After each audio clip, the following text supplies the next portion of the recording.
Coucou les amis, j'espère que vous allez bien. On se retrouve aujourd'hui avec une nouvelle vidéo batch cooking où je vous présente des recettes qui seront pour la plupart réalisées dans un cuiseur à riz. Qui n'a pas de cuiseur à riz? Il y en a beaucoup, y compris moi.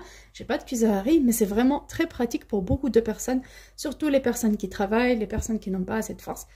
Des personnes qui veulent pas se prendre dans la tête aussi avec le riz, qui est quand même un aliment un peu compliqué pour certaines personnes. Soit c'est trop cuit, ça c'est pas assez cuit.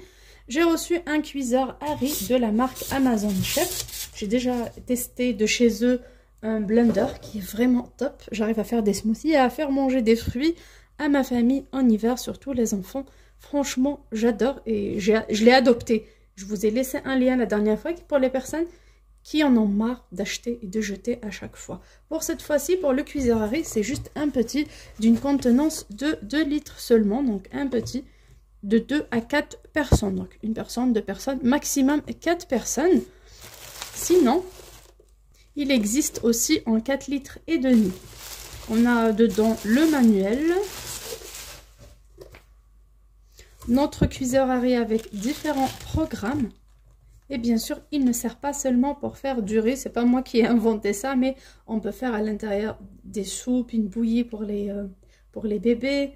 On peut décongeler, on peut garder au chaud pendant longtemps, jusqu'à 12 heures.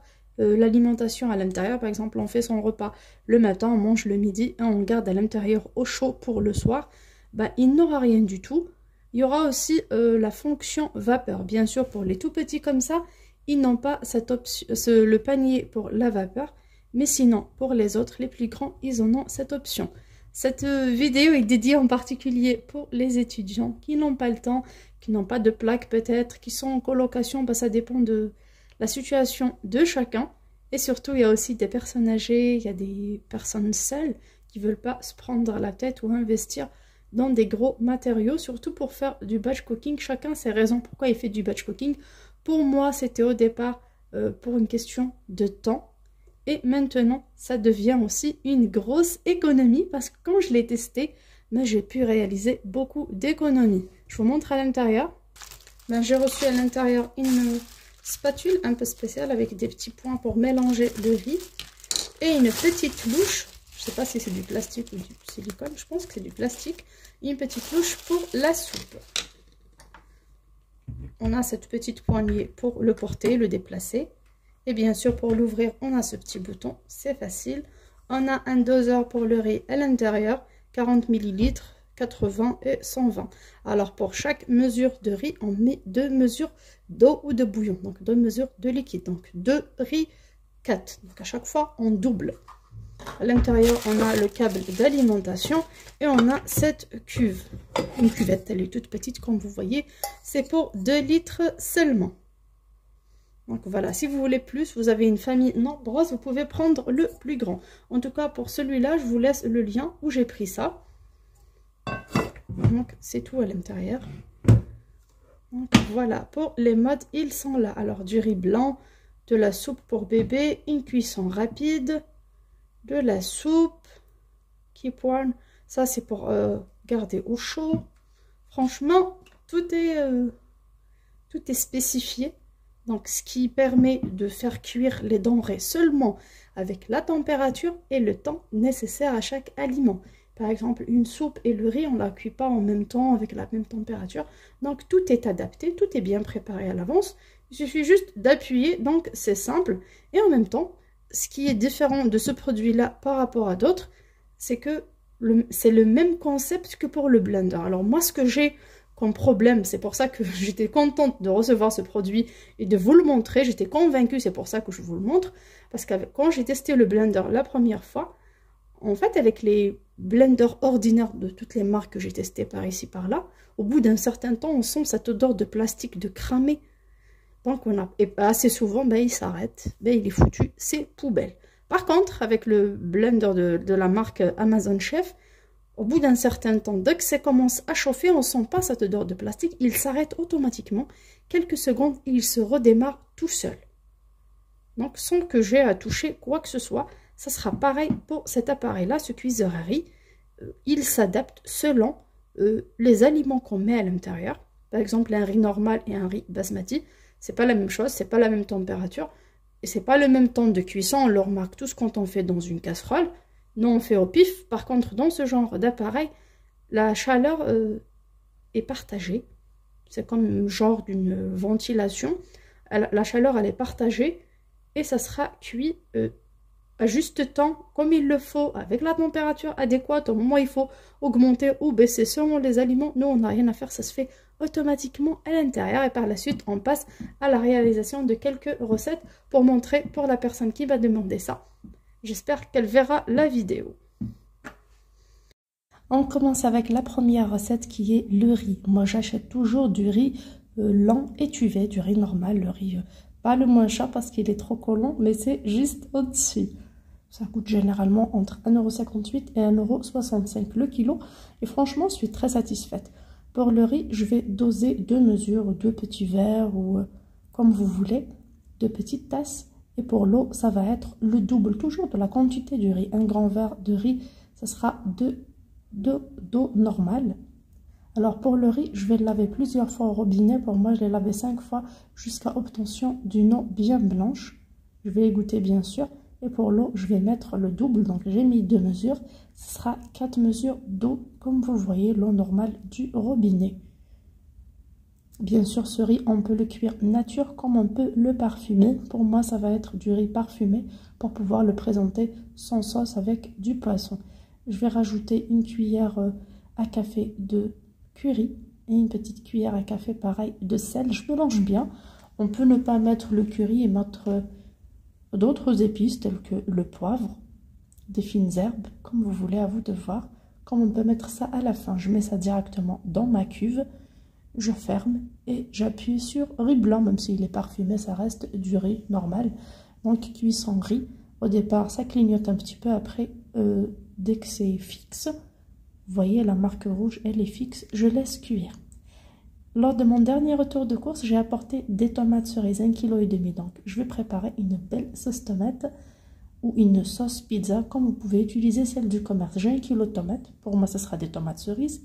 Une cuillère à café de sel, un petit oignon, pour moi il est surgelé, 2 gousses d'ail, un peu de fines herbes qui est persil et coriandre, vous connaissez ce mélange, il est au frigo, et du concentré de tomates, environ 2 belles cuillères à soupe bien bombées. C'est le petit pot de 140 grammes, c'est important, sinon j'aurais besoin d'une beaucoup plus grosse quantité de tomates, sachant que ce n'est plus un produit de saison. Bien sûr, j'ai rincé avec environ 100 ml d'eau, sinon ça va coller, et je mets ma sauce à cuire. Au bout de quelques petites minutes, après avoir vu la petite vapeur qui sort, j'ai laissé cuire 5 minutes et j'ai ouvert. Vous voyez le riz, il est en train de cuire facilement, il n'y a pas de matière grasse, il n'y a rien et c'est pas collé. Je referme et je surveille. Comme c'est la première utilisation, je passe maintenant à la soupe qui est une bonne option dans ce cuiseur à riz. Alors j'ai un grand oignon, environ un demi-poireau. Ce sont tous des légumes surgelés. J'ai aussi carottes, courgettes et navets. C'est ce que j'ai dans le congélateur. Je l'utilise. Vous voyez le riz. Là, j'ai failli rater la cuisson. Ça avait à peine commencé un tout petit peu à coller. Heureusement que j'ai ouvert 2 petites minutes après. Hein. Faut vraiment surveiller. Là, j'ai ouvert, il était bien cuit. Et j'ai débarrassé mon riz à côté. J'ai mis une cuillère à soupe dans la cuvette d'huile et j'ai mis tous mes légumes surgelés. J'ai rajouté un tout petit peu de petits pois dans mon mélange. Là, je mets un mélange spécial couscous, un mélange d'épices, 2 gousses d'ail, persil, coriandre, une tige de céleri. Alors pour les épices, on peut se contenter de sel et poivre. Hein. On peut mettre ce qu'on veut. J'ai 200 ml d'eau du robinet, normal, pas forcément de l'eau chaude. Vous voyez, l'eau ne couvre pas à 100% mes légumes. Il reste un petit peu de hauteur parce que la cuvette est petite et j'avais peur que ça déborde. Mais finalement, c'est largement suffisant, surtout que nos légumes sont surgelés, donc ils vont dégager beaucoup d'eau. J'ai mis option soupe et j'ai fermé et je laisse cuire. Bien sûr, après la cuisson, ça s'arrêtera automatiquement et ça peut garder ma soupe au chaud pendant 12 heures. Là, je retourne à ma sauce tomate. Elle est en train de cuire tranquillement à feu moyen. Dans une bassine, je vais préparer une pâte magique qui sert à beaucoup de préparations sucrée et salée. Ça va être une bonne pâte à pizza briochée, elle est toute légère, elle est magnifique. Là, je mets directement 1 kg de farine dans un saladier, de la farine T45. de préférence une cuillère à café de sel bien rempli. Et pour la levure, je préfère la diluer à part. Là, j'ai deux différentes levures boulangères. Ce sont des restes. Donc, je mets 2 belles cuillères à soupe dans un bol. Je rajoute 2 belles cuillères à soupe de sucre qu'on peut remplacer par une cuillère à soupe de miel si vous n'aimez pas le sucre. Je mets 200 ml ou un bon verre de lait tiède. Je mélange bien pour dissoudre ma levure et mon sucre à l'intérieur. Vous voyez, ma levure, elle était vraiment en graines. Moi, j'aime quand c'est beaucoup plus fin que ça, mais bon, c'est un produit que j'ai, donc je dois débarrasser mes stocks en ce moment. Objectif, utiliser tout ce qui traîne chez moi dans les placards pour toujours préserver mon budget alimentaire. Je rajoute 2 belles cuillères à soupe d'huile, huile de tournesol qu'on peut remplacer par de l'huile d'olive, pourquoi pas. Moi, il me reste même pas 200 ml d'huile d'olive chez moi, donc je la garde pour les crudités généralement. Je verse mon mélange sur la farine directement au milieu et je prépare à côté de moi un verre de 250 ml d'eau tiède. En tout, je vais utiliser 500 ml d'eau tiède et 200 ml de lait pour 1 kg de farine. Alors, c'est une farine qui absorbe très bien. Ça dépend de votre farine, mais la mienne, comme elle absorbe très bien, donc elle a pris toute cette quantité de liquide. Par contre, si vous avez une farine qui absorbe moins, allez-y doucement. Là, je mélange bien pour vous montrer qu'on peut faire ça sans pétrin, sans prise de tête. Il faut juste éviter le grumeau, donc mélanger assez rapidement. Une fois que c'est bien mélangé, c'est bon, on n'a pas besoin de pétrir. Et vous voyez, la pâte, elle se coupe toute seule, elle est vraiment trop collante. L'étape que je n'aime pas, mais c'est vraiment l'étape la plus importante dans notre recette, c'est l'ajout d'un œuf à la fin, bien mélangé quand on a le blanc d'œuf qui va dans tous les sens, la pâte collante. Je sais que c'est pas très agréable, mais croyez-moi, ça ne prendra même pas 2 petites minutes de votre temps, mais à la fin, vous aurez un résultat juste magnifique. Là, je mélange bien. C'est exactement la même recette qu'on peut utiliser pour faire des pains matla, du pain à la poêle. Bien sûr, il faut enrober ça dans de la semoule, des pains au four, on peut faire des pains burgers avec vraiment pas mal de recettes. Pour nous, ça sera de la pizza surgelée. Ma sauce tomate ou ma sauce pizza, après cuisson, je l'ai passée au blender vite fait. Là, elle est bien moulue. Je la laisse de côté refroidir. Et c'était juste le temps de cuisson de ma soupe. De suite, je retourne à ma pâte après à peine 5 minutes. J'ai vu qu'elle a commencé à gonfler. Je vais mettre un tout petit peu d'huile dessus avec mon vaporisateur, comme on peut utiliser une cuillère à café. On peut mettre de l'eau. Moi, je préfère mettre de l'huile. Déjà que ça apporte cet aspect brioché encore plus. Et sinon, si je mets de l'eau, ben, ça peut rendre ma pâte plus liquide, chose que je n'aime pas. Je vais battre un petit peu comme ça avec ma main.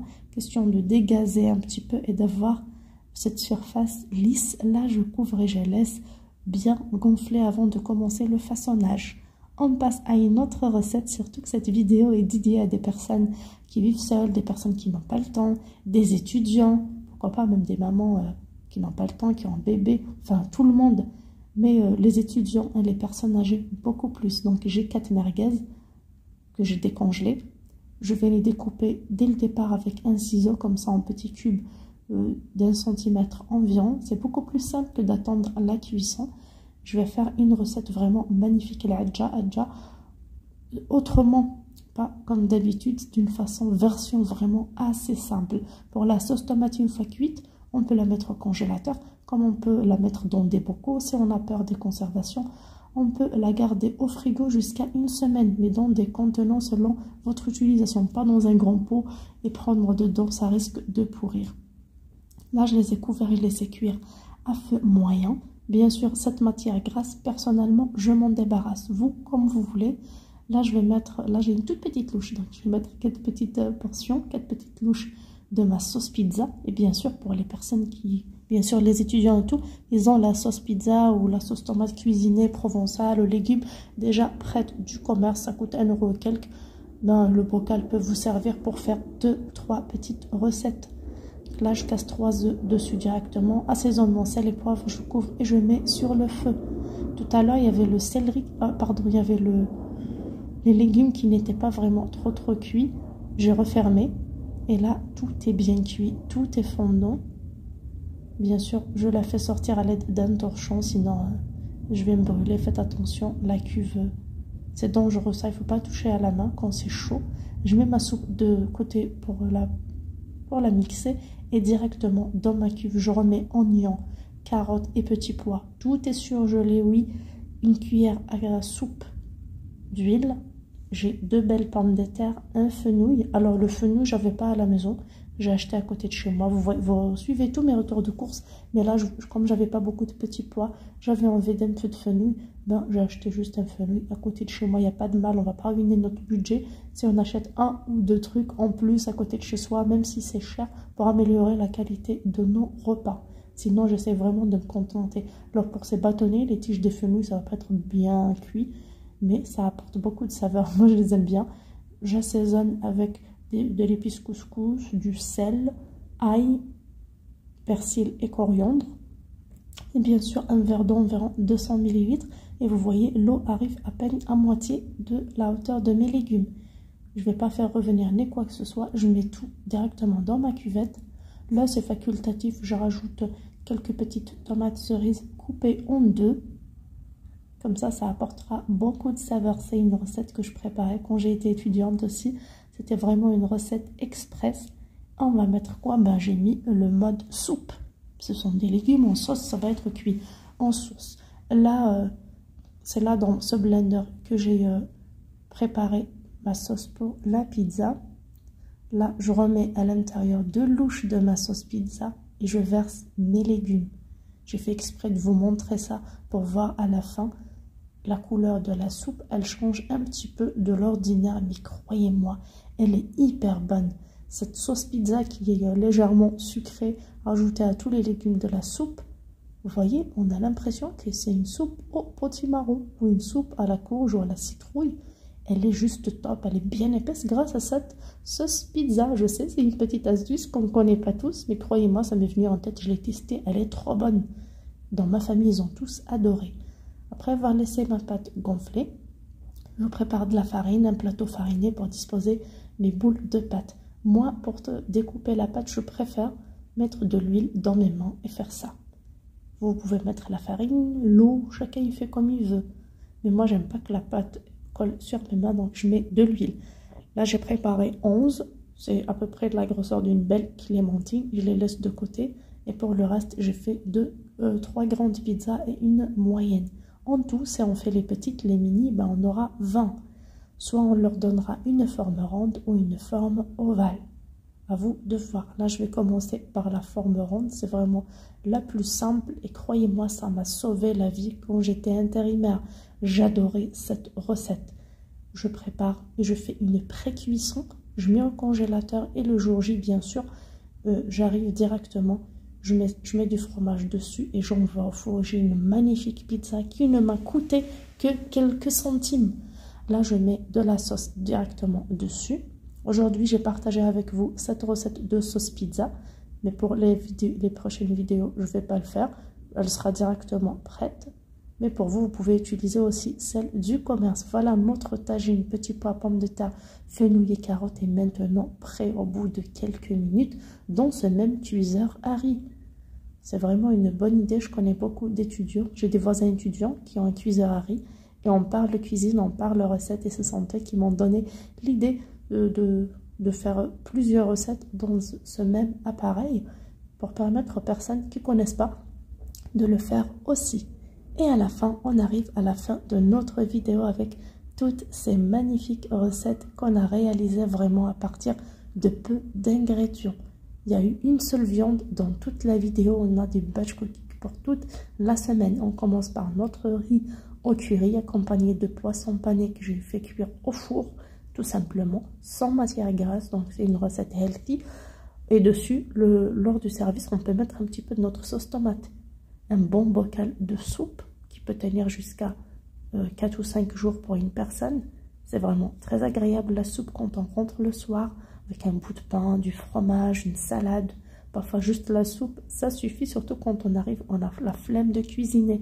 Un bon tagine aux légumes, pareil, c'est trop bon. Il y a beaucoup de sauce en bas, ça réconforte. Moi j'aime bien en hiver quand c'est pas trop épais, quand la sauce est légère comme ça, avec du bon pain. Franchement, c'est un pur délice. Là, on a notre recette Adja.